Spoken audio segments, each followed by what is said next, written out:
आप सभी दर्शकों को प्रीति सिंह का नमस्कार। आपका स्वागत है संस्कृति यात्रा के इस नए अध्याय में। भारत की संस्कृति और भारत का भाल हिमालय सदैव से अटल खड़े हैं। जहां एक ओर हिमालय हमेशा शत्रु से भारत की रक्षा में तत्पर है, तो वहीं दूसरी ओर भारतीय संस्कृति भी अनंत काल से नई पीढ़ी के मार्गदर्शन में सजग है, ताकि हर भारतीय अपनी संस्कृति से नित्य नया ज्ञान प्राप्त कर सके। हिमालय की ऊंचाइयों और इसकी तलहटी में बसने वाले लोगों की भी अपनी विशिष्टता है और भारत की संस्कृति में अहम भागीदारी है। तो शुरू करते हैं आज की संस्कृति यात्रा और सबसे पहले एक नजर डालते हैं सांस्कृतिक गतिविधियों पर साप्ताहिकी में।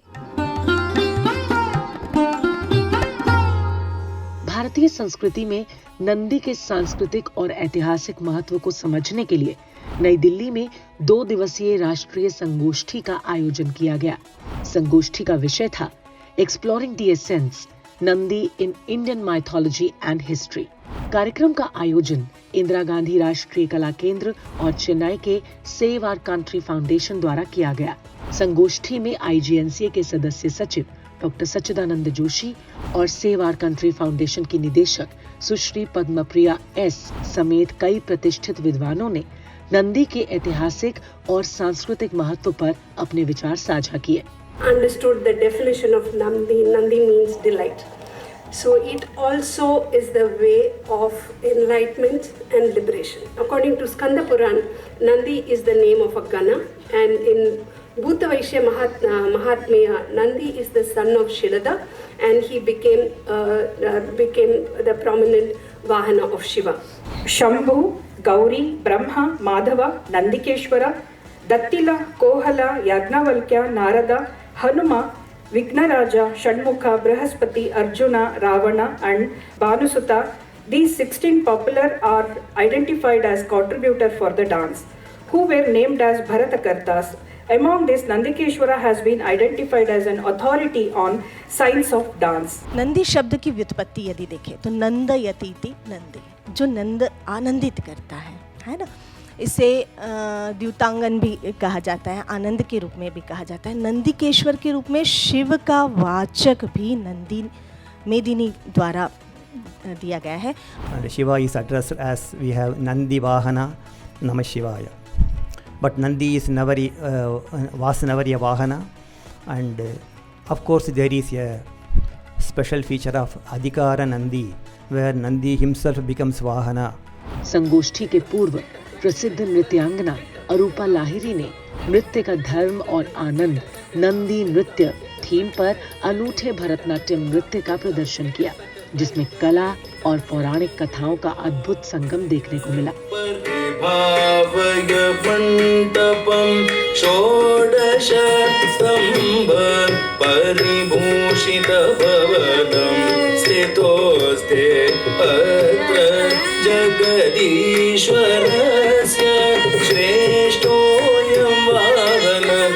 इस अवसर पर एक अत्यंत महत्वपूर्ण पुस्तक museums and archives a public space for education and research का विमोचन भी IGNCA के समवेत सभागार में हुआ।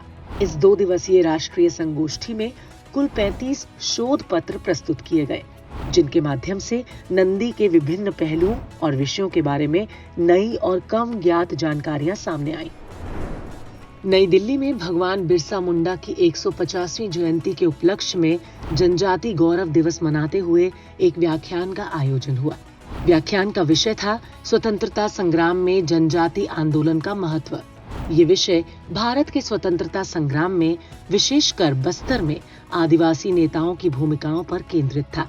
व्याख्यान के मुख्य वक्ता थे दिल्ली विश्वविद्यालय के doctor DV Prasad. The Gond tradition having, मतलब they strongly oppose the entry of outsiders, the influence, the exploitation that they used to. He fought with the British because their children was captured and sent for the forced labor, vetti chakri, the forced labor, and their women were exploited and their lands were appropriated by the outsiders, so-called, as well as the British forces. इस व्याख्यान में कई विद्वानों ने हिस्सा लिया और स्वतंत्रता आंदोलन में आदिवासी समुदायों के योगदान पर गहन चर्चा की। वाराणसी में नाद यात्रा कार्यक्रम का आयोजन किया गया। नाद यात्रा की प्रथम संगीत प्रस्तुति के रूप में वी श्रीदेवी शर्वाणी ने कर्नाटक संगीत पर आधारित भजन की प्रस्तुति दी। मुख्य प्रस्तुति के तौर पर डॉक्टर अभ्रदिता मैत्रा बैनर्जी ने महाराज स्वाति तिरुनाल द्वारा रचे गए भक्ति गीत गाए। वाराणसी में भारतीय सौंदर्य शास्त्र और कला के अप्रतिम साधक प्रोफेसर कमलेश दत्त त्रिपाठी की पुण्य स्मृति में एक व्याख्यान का आयोजन हुआ, जिसका विषय था नाट्य शास्त्र, परंपरा एवं प्रयोग।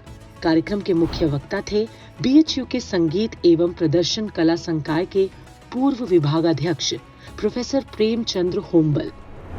साप्ताहिकी के 7 रंगों से आगे बढ़ते हैं अपने अगले पड़ाव विशेष की तरफ। यूं तो भारत के सभी हिमालयी राज्य प्राकृतिक सौंदर्य और संपदा से संपन्न हैं, लेकिन इन सभी हिमालयी राज्यों में उत्तराखंड का अपना एक अलग महत्व है। बद्रीनाथ, केदारनाथ, गंगोत्री, यमुनोत्री, ऋषिकेश और हरिद्वार जैसे पवित्र स्थानों की वजह से उत्तराखंड को देवभूमि भी कहा जाता है।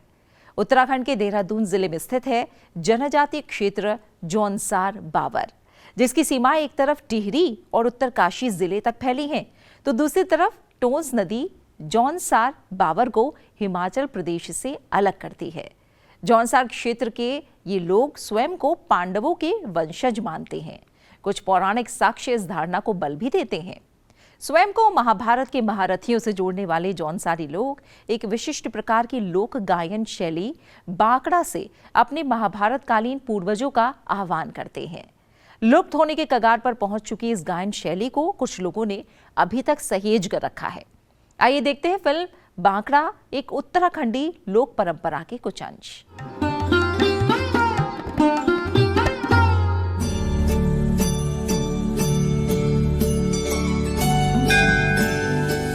देश का उत्तरी हिमालय क्षेत्र उत्तराखंड, जिसे देवभूमि के नाम से जाना जाता है, यहाँ गंगोत्री, यमुनोत्री, बद्रीनाथ एवं केदारनाथ रूपी 4 धाम देश एवं दुनिया में विशिष्ट पहचान रखते हैं। उत्तराखंड पतित पावनी मां गंगा यमुना का मायका है, जो देश के बड़े भूभाग की प्यास बुझाकर उसको उर्वर बनाती है। सूर्य पुत्री मां यमुना जहां से निकलकर मैदानी भूभाग की तरफ बढ़ती है, उस क्षेत्र को जौनसार बावर के नाम से जाना जाता है। यहाँ का लोक जीवन खेती बाड़ी, पशुपालन और बागवानी से जुड़ा हुआ है। ये एक उत्सव प्रिय समाज है। वर्ष भर अनेक मेले त्योहार इसके उदाहरण हैं, जिनको बड़े उत्साह एवं उल्लास के साथ मनाया जाता है।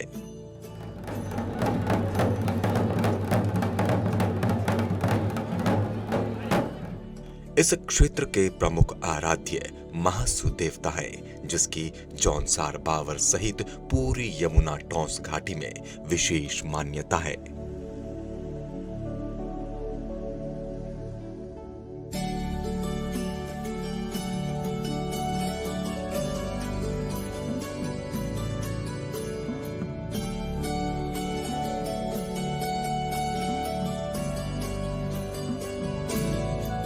पांडवों का भी इस लोक समाज में विशेष महत्व है।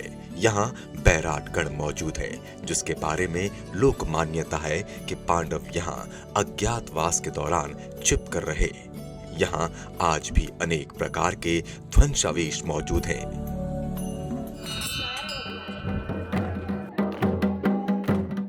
लाखा मंडल, जिसके बारे में यहाँ कहा जाता है कि कौरवों ने पांडवों को जलाकर मारने के लिए लाक्षागृह का निर्माण यहीं करवाया था, जहाँ से वे सुरंग के माध्यम से सुरक्षित बचकर निकल आए।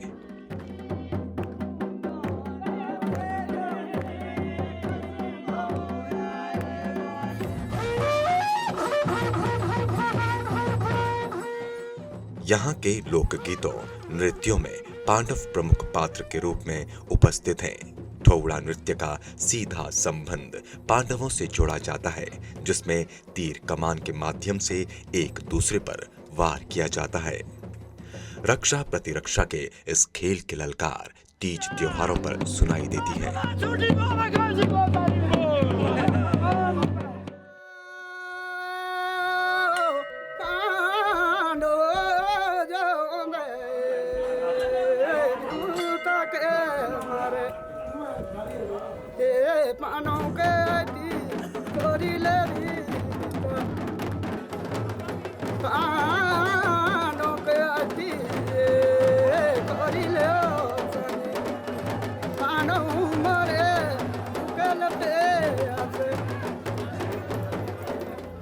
हिमालय के गोद में और यमुना और टोंस नदी के बाहों में बसा खूबसूरत पर्यटन क्षेत्र जौनसार बाबू और श्री महासु देवता का ये खूबसूरत क्षेत्र जो स्वयं को पांडव वंशज मानता है। ऐसा हमारे पूर्वजों ने, हमारे बुजुर्गों ने कहा है कि कभी पांडव यहाँ आए थे, फिर चाहे वो गुप्तवास का समय रहा हो, चाहे वो पांडवों का लाक्षागृह वाला बहुत ही दुखद हादसा रहा हो। प्रत्येक गांव में पांडवों के नाम से एक चौरी बनी है, पांडवों के नाम से एक आंगन बना है और शुद्धिकरण के लिए हर गांव में मंडावण आयोजित होता है, पूज आयोजित होती है, नरोते आयोजित होते हैं, पंचरथे आयोजित होते हैं। ये सब वो खेल है जिसमें पांडव साक्षात अवतरित होते हैं। ये किसकी ताकत हो सकती है कि आज के युग में भी पांडवों को अवतरित कर दें? पांडव खेल जाए गांव में, उसकी जो एक अनोखी विधा है, उसका जो एक अनोखा वृत्तांत है, हमारे उन पूर्वजों के पास, हमारे उन बुजुर्गों के पास आज भी मौजूद है। आप विश्वास नहीं करेंगे, लेकिन सच बात है। मैं प्रमाण के तौर पे आपको बता सकता हूं। प्रमाण के तौर पे वो शख्सियतें आज मौजूद है हमारे पास, वो आवाज आज जिंदा है हमारे पास। जब पांडव यहाँ आए तो आज हमारे पास जो सबसे कीमती दस्तावेज है, जो प्रमाण है, वो है पांडवों का वृत्तांत, जिसको जौनसारी भाषा में बाकना बोलते हैं। ये सुने सुने मेरी ये राणा इंदुरु पता कोई के डूबी पड़ो तेरो आतरो त्यारा बाकना जो जिसमें कोई लय ताल पे ज्यादा ध्यान दिया नहीं जाता, लेकिन उस ललकार को इस मन की आवाज से सुना जाता है कि जिसके आधार पर हमारे अंदर देवत्व कायम होता है।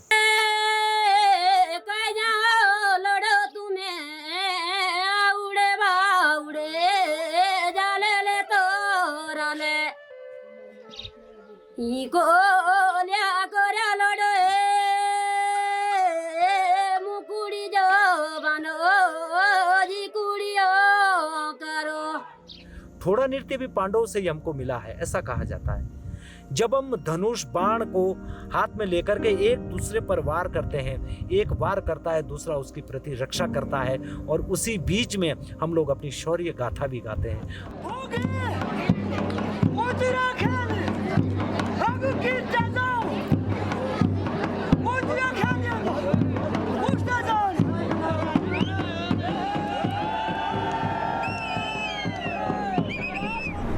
सरल स्वभाव के जौनसारी समुदाय की पारंपरिक गायन शैली के बाद चलते हैं असम में ब्रह्मपुत्र नदी पर स्थित टापू माजुली की तरफ, जहां एक और लोक परंपरा से आपको अवगत कराएंगे। संस्कृति यात्रा के अगले पड़ाव राम एक लीला अनेक में। माजुली संभवतः नदी के बीच स्थित विश्व का सबसे विशाल टापू है। माजुली कई वैष्णव मठों का केंद्र है, जिन्हें सत्र कहा जाता है। श्रीमद शंकर देव जी ने 15वीं और 16वीं शताब्दी में असम में इन मठों की स्थापना की थी। इन मठों में राम कथा की एक विशिष्ट शैली वर्षों से प्रचलित है। मठवासी माधव कंदली की रामायण पर आधारित राम कथा का गायन करते हैं। तो आइए राम एक लीला अनेक में देखते हैं माजुली असम की राम कथा। भारत देश में अलग अलग हिस्सों में लोगों की अलग अलग परंपराएं उनके जीवन से जुड़ी हुई हैं। यही परंपराएं लोगों की जीवन शैली को भी दर्शाती हैं। इन्हीं परंपराओं की एक सुंदर झलक हमें असम के मठवासियों के जीवन व्यतीत करने के सीधे साधे ढंग में नजर आती है। श्री शंकर देव जी ने 15वीं और 16वीं शताब्दी में असम में कुछ मठों की स्थापना की थी। अपने देश भ्रमण के दौरान उन्होंने अनेक संस्कृतियों से कुछ न कुछ ग्रहण करके एक जनागोष्ठी का आयोजन किया। माजुली नामक ये मठ एक सांस्कृतिक स्थल के रूप में असम में मौजूद है। शास्त्रीय संगीत से उपजी राग रागनियों को महत्व दिया गया है। माधव कंदली की रामायण को असम में काफी ऊंचा स्थान दिया गया है। इनके द्वारा रचित आदि कंद के अंतर्गत ही मठवासी अपनी राम कथा का गायन करते हैं। जब महागुरु शंकर देव जी ब्रदली कश्यप में थे तो उन्होंने एक भजन की रचना की थी, मानो मेरी राम शरण ही लागू। वैष्णव समाज की सोच से ओतप्रोत होने के कारण इनकी इस अनोखी और सुंदर परंपरा में एक तरफ तो हमें श्री राम जी की और दूसरी तरफ श्री कृष्ण जी की झलक दिखाई देती है। विभिन्न देशों की राम कथाओं का शोध इंदिरा गांधी राष्ट्रीय कला केंद्र द्वारा किया जा रहा है। इसी शोध कार्य असम की राम कथा का मंचन यहाँ के प्रांगण में 8 दिन तक चला। आइए उसी के कुछ पहलुओं पर नजर डालते हुए हम असम के समाज की राम कथा की यात्रा पर चलते हैं। इनकी राम कथा में शास्त्रीय संगीत की अहम भूमिका होती है। कथा का आरंभ करते हुए राम भजनों में ये लोग श्री कृष्ण जी के भी प्रसंगों को जोड़ते हुए अपना मंचन कार्य आरंभ करते हैं, क्योंकि इन दोनों को भगवान विष्णु का दूसरा रूप बताया गया है। भजनों की रचना करने में असम के लोग हिंदी, असम और ब्रिज भाषा को बहुत ही सुंदर रूप से प्रयोग में लाते हैं। कहा जाता है कि इन मठवासियों द्वारा कला की साधना को महत्वपूर्ण माना जाता है। क्षत्रिय लोग अपनी पूजा पाठ अपने आश्रम में बने पूजा घर में करते हैं, जिसे कीर्तन घर या नाम घर कहा जाता है। परंतु यहाँ इंदिरा गांधी राष्ट्रीय कला केंद्र के मंच पर असम की इन परंपराओं का सच्चे मन से पालन करने वालों के नाम घर की कुछ झलक दिखाई पड़ती है। ऐसा कहा जाता है कि राम भजनों में वाद्य यंत्रों का प्रयोग ये लोग बड़ी ही खूबसूरती से करते हैं, जैसे बांसुरी, मृदंग, मंजीरा और हारमोनियम। इनकी इस शैली को गायन बायन शैली कहा जाता है।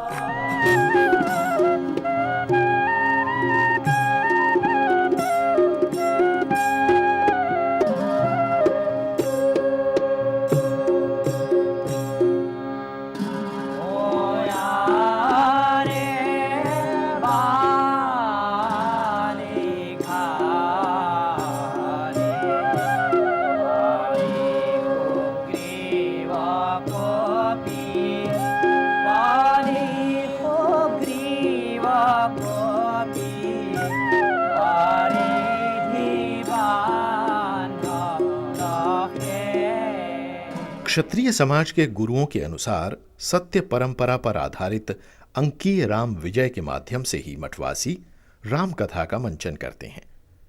राम कथा को प्रस्तुत करने में रूप सज्जा का अहम स्थान होता है। कथा को सुनाने से ज्यादा समय इन्हें इसके सामान को तैयार करने में लग जाता है। सारी तैयारियों के बाद राम कथा का मंचन आरंभ होता है। समूह के कुछ लोग शास्त्रीय संगीत, नृत्य व वाद्य यंत्रों के साथ मंच पर आकर राम कथा की शुरुआत करते हैं। इनकी यह नृत्य शैली केरल प्रांत के कथकली से मिलती जुलती है।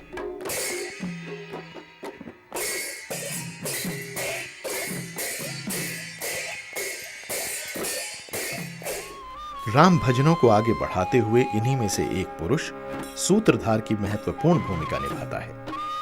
सूत्रधार ही किसी भी कथा को आरंभ करते हुए सबसे पहले मंच पर आकर अपने ग्रंथ को प्रणाम करते हुए संगीत और नृत्य के माध्यम से कथा के पहले भाग को समझाता है और उसके बाद उनकी यह रामायण राम और लक्ष्मण के प्रवेश से आरंभ होती है।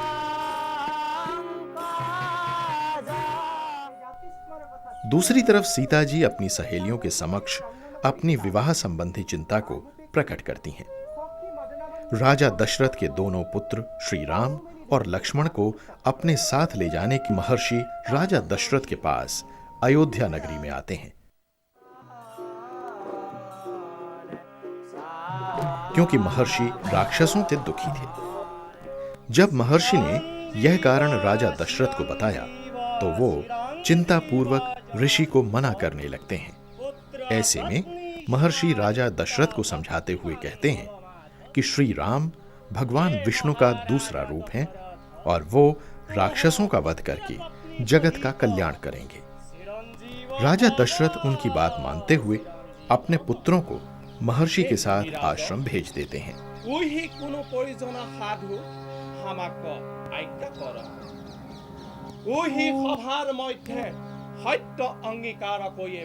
शास्त्रीय नृत्य के रूप में कथा को इस ढंग से प्रस्तुत किया जाता है कि सामने वाले को सारी बातें समझ आ सकें।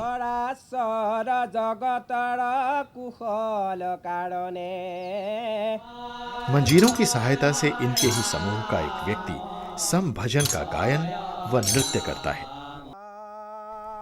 आध्यात्मिकता तथा धर्मपरायणता एक प्रकार से क्षत्रिय परंपरा एवं संस्कृति के प्राण हैं। ये लोग किसी भी अनुष्ठान का आरंभ करते समय तथा उसका अंत करते समय कीर्तन गायन करते हैं, जो इनकी परंपरा पर आधारित है। जब सब तैयारी हो जाती है, तब मंच पर सूत्रधार आकर आगे की कथा का विवरण देता है। जय प्रभु श्री रामचंद्र, जय प्रभु श्री रामचंद्र। युद्ध चलता रहता है। तभी विभीषण वहां आकर रावण के मरने का कारण बताते हैं कि वह कैसे मरेगा। तब श्री राम रावण को मारकर सीता जी को वापस ले आते हैं। इनके गुरुओं के अनुसार जब रावण वध हो जाता है, तब अंत में मुक्ति मंडल भातिमा होती है, जिसमें यह प्रार्थना की जाती है कि हमने अब तक राम कथा का जो मंचन किया है, धार्मिक और भगवान की भक्ति भावना और परंपराओं के अंतर्गत सफलतापूर्वक उसका समापन हो।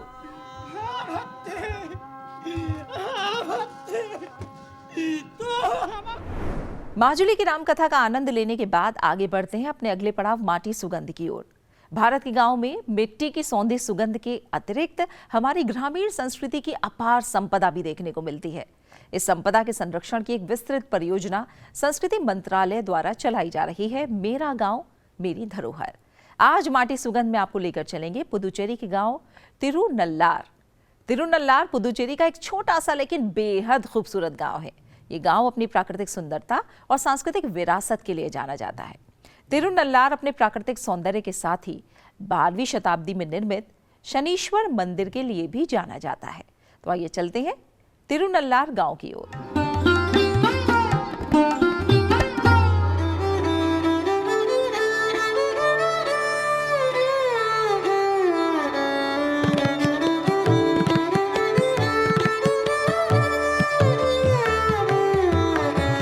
केंद्र शासित प्रदेश पुदुचेरी के कारेक्काल जिले का छोटा सा गांव तिरुनल्लार यहां स्थित शनीश्वर मंदिर के लिए देश भर में प्रसिद्ध है।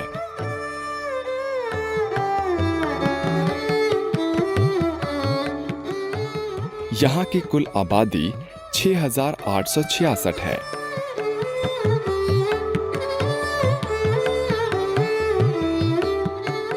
यहां बोली जाने वाली मुख्य भाषा तमिल है। गांव की साक्षरता दर लगभग 87% है।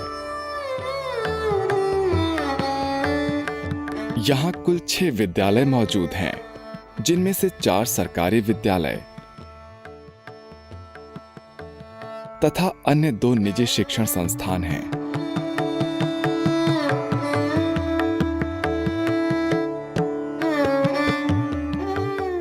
गांव में जन स्वास्थ्य सुविधाओं के लिए एक सरकारी सामुदायिक स्वास्थ्य केंद्र भी मौजूद है।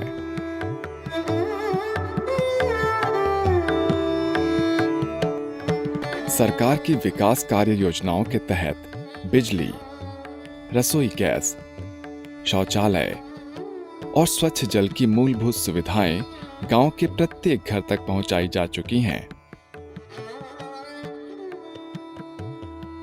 यहाँ के लोगों का मुख्य पेशा कृषि, पशुपालन और मजदूरी है।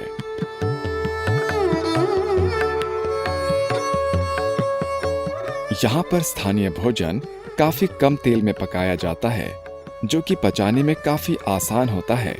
इडली, डोसा, सांभर और वड़ा यहाँ के स्वादिष्ट पकवान हैं। दूध, चीनी और चावल से बनाई जाने वाली पाल पायसम मिठाई यहाँ विशेष मौकों पर तैयार की जाती है। यहाँ महिलाओं द्वारा आभूषणों में सोने के कंगन और नाक की मुकुटी पहनने का चलन है। तिरुनल्लार शनीश्वर मंदिर कावेरी नदी के दक्षिणी किनारे पर स्थित है। इस मंदिर के मुख्य देवता भगवान शिव और उनकी पत्नी देवी पार्वती है, जिन्हें यहाँ दरबारणेश्वर और पुणमुले अम्मन के रूप में पूजा जाता है। यहाँ शनि ग्रह के एक राशि से दूसरी राशि में गोचर को शनि पेयर्ची उत्सव के रूप में मनाया जाता है। ये उत्सव 2.5 साल में एक बार आयोजित होता है। इस दौरान यहाँ देश भर में आए 10 लाख से अधिक श्रद्धालु नल तीर्थम तालाब में स्नान करते हैं और मंदिर में पूजा अर्चना करते हैं।